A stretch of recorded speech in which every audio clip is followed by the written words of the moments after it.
கிடைச்சது, ஸோ கால் hand gloves கிடைச்சது, so கால் செத்து போனவங்களோட மொபைல் ஃபோன் அவங்கக்கிட்ட எப்படி கிடைச்சது, இந்த மாதிரி நிறைய கொஸ்டின்ஸ் வந்து இங்கே எழும்பப்படுது.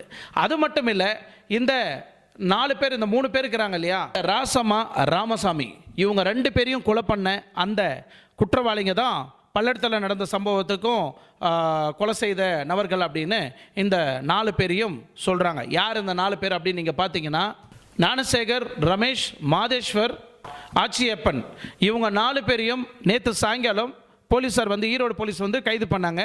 இன்றைக்கி கோர்ட்டில் ஆஜர் பண்ணிட்டாங்க. ஆனால் கோர்ட்டில் ஆஜர் பண்ணுறதுக்கு முன்னாடி ஒரு விஷயத்தை தெளிவாக பேசினாங்க. அந்த இடத்துல சந்தேகத்தின் அடிப்படையில் பல்லடத்தில் நடந்த கொலை கூட இவங்க தான் பண்ணியிருப்பாங்களோ அப்படின்னு தான் நாங்கள் சொன்னோமே தவிர, இவங்க தான் கொலை செய்தாங்க அப்படின்னு எங்ககிட்ட ஸ்ட்ராங்கான எவிடன்ஸ் இல்லை. நாங்கள் அதை உறுதி செய்ய முடியாது. நாங்கள் கோர்ட்டுக்கிட்ட ஒப்படைக்கிறோம். கோர்ட்டு தான் அதை முடிவு பண்ணணும், இந்த கொலை செய்தது அவங்களா இல்லை.